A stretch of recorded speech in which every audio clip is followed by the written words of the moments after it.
What's up, everybody? All Pro Exterior Services here again. Just an update on the AR. So, I've been running this pump and combination for over a year and got, I don't know how much money it's made us. I can't even think about to calculate. Anyway, long story short, I really never had hardly any issues. I had small issues, but I think now it's getting worn. We do have a leak, so I don't know if you can see.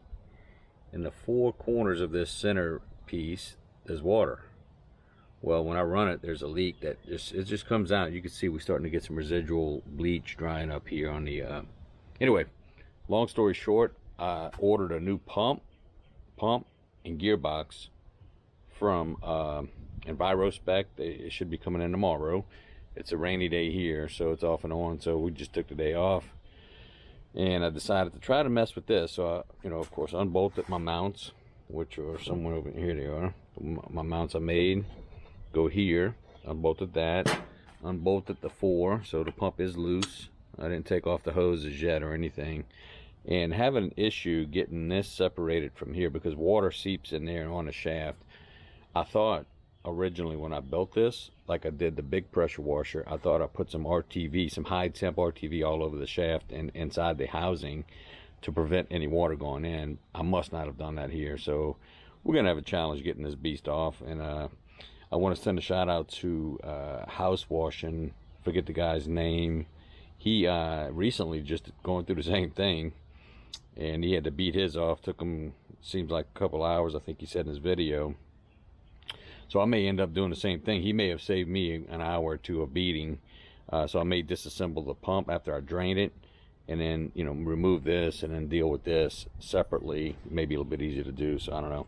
But anyway, that's what we're doing today. We're trying to get it off. I've been spraying some sea foam in there to try to loosen it up, but you can see I can't hardly get in there. So there is a little gap here that I could stick my straw in, and I've been doing that. So I don't know. We'll see. Catch up. Peace. Guys and girls, I decided to just skip trying to beat it off like it is. I tried. I hit it from the back. I have a 2x4 here. Nothing's working. So I'm gonna do with I'm gonna separate the gearbox. I already drained the oil, so I'm just gonna go ahead and take the bolts out here. Worst case scenario, I leave this on, remount the pump. I like to get this off to fix this properly, so next time we have an issue we can just slide it off with the silicone. But I did unhook all the hoses and everything, so I'm gonna go ahead and attempt to, before the rain comes down, get this off. So catch up with you in a minute. Peace. Got the old pump over here in the barn. Again, got many uses out of this bad boy. This bad boy put some work in. That's the other side. So if you wanted to change just the pump, like if you bought just a pump, you would have to take the gearbox apart, and right here's your bolts that bolted to the, and I could have done that, but I think I found a pump for like 750 bucks, 800 bucks, and I found a whole pump and gearbox for $897 at EnviroSpec, so no brainer for me. Anyway, let me work this sea foam and get you up. Peace. All right, guys and girls, been out here for about 30 minutes.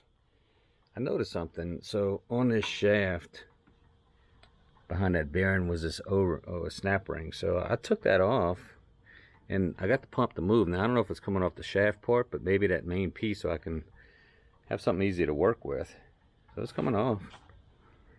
I'm just kind of using this as a pry, which I don't like to do because this is aluminum. This will break. So I may need to put something behind it, but let me work on that and get it off, and I'll catch up. But that may be, so that way I can get some penetrating oil on it, All right, catch up. All right, everybody, got the other pump housing off.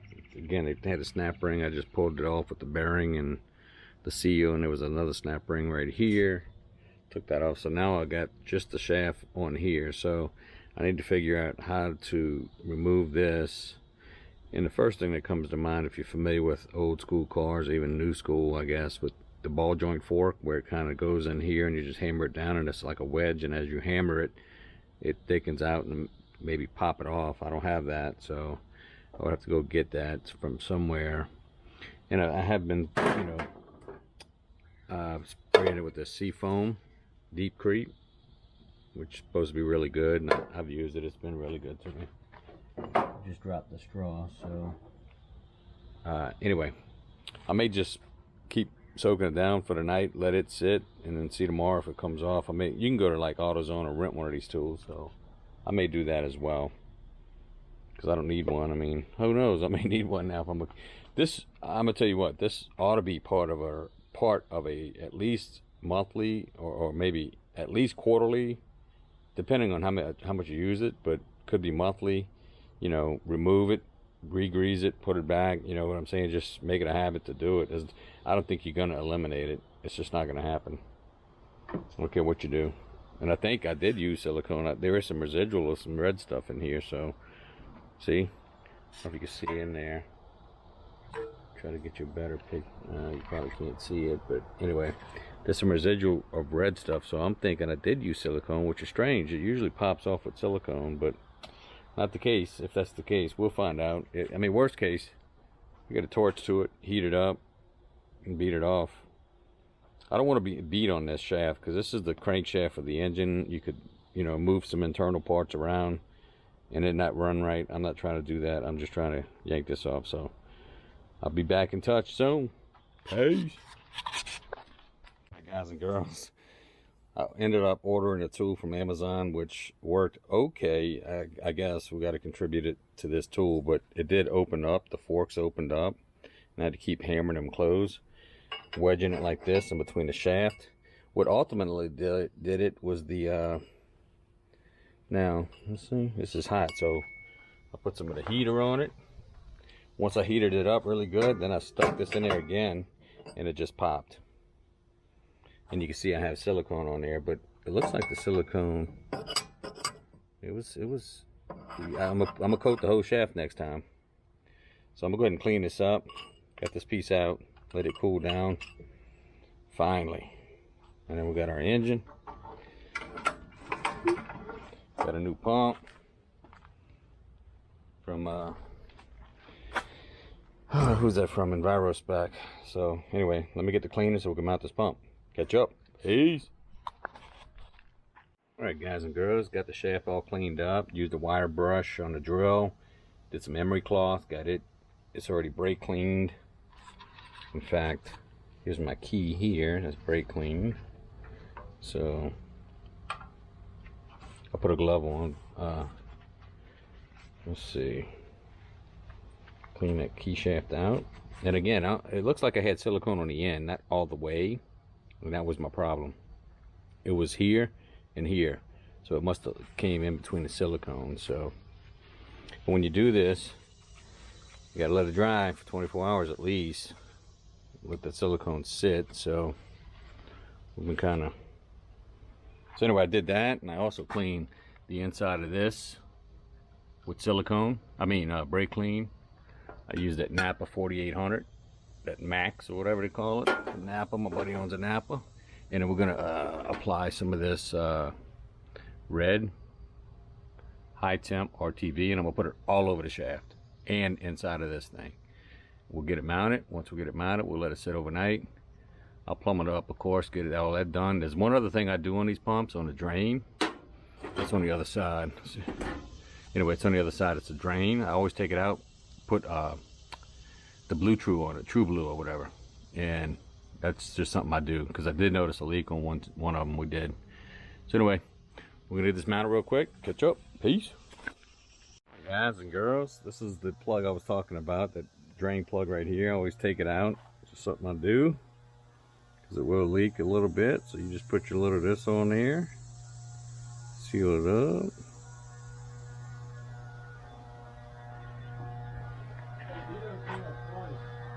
Okay, and screw it in here. You see it seal up good. You can use a wrench or whatever you got. I just got these handy, that's why I'm using them. Normally I use a wrench.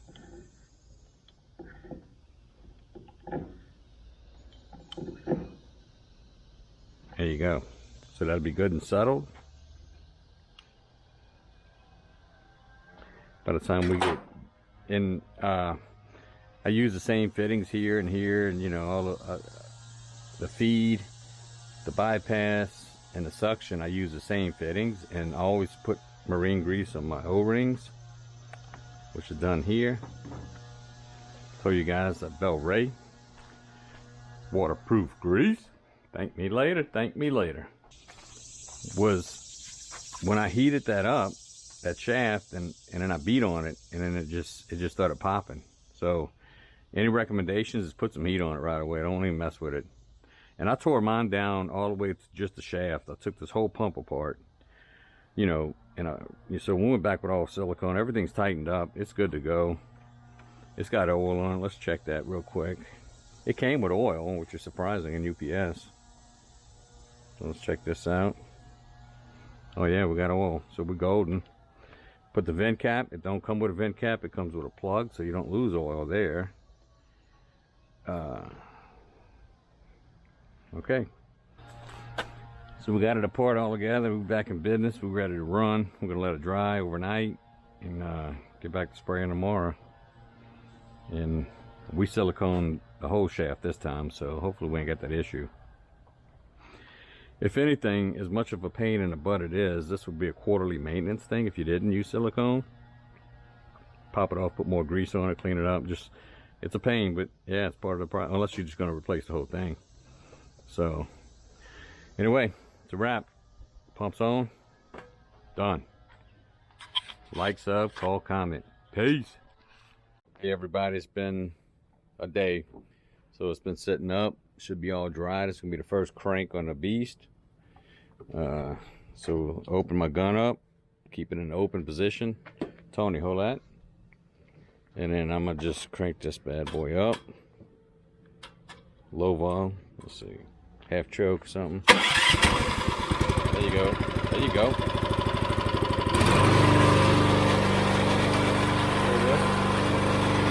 Okay. Turn the bypass.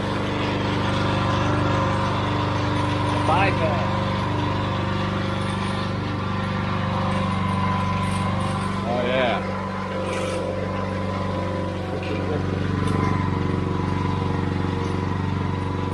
Alright, about right there. Getting the air out. Okay. We got both water open, real water here, so. Oh, we back, baby.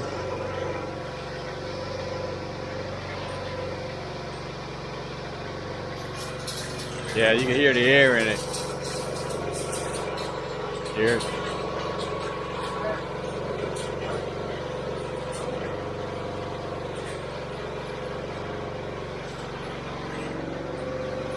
Trying to make sure we're all primed up, make sure the oil, we're gonna go wash. This is the next morning, so still got a little air in it. Primed up immediately, no problem. See, a lot of people have a problem with priming it, but I don't know. Maybe we're just lucky. All right, let's go check the gauge. This is how you tell if you got a leak. If your gauge is bouncing around 1,000,000 miles a minute. So let's go see. See, that gauge is pretty steady, so that means we got a good flow. And if let off, it builds up a little bit. No problem. Shooting 60 foot. No problem. All right, we're golden. No leaks. All looks good.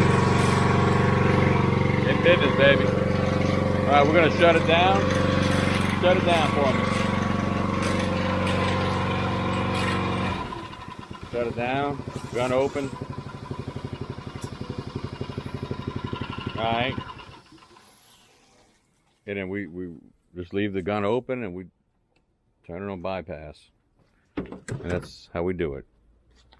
So we don't want no pressure built up in the system, so we leave the gun open, put it back in bypass. That's just the manual, what it says to do. But yeah, it's all good. No leaks. We're golden. No funny noises. Came pre-lubed. I probably run it like that for about 4 or 5 house washes. Change the oil in the gearbox and in the pump. The one thing I did forget to do is add my drain here, which I'll probably take this bracket off and drain it the first time, then put my drain, easy drain tube or whatever. So yeah, all right. Peace.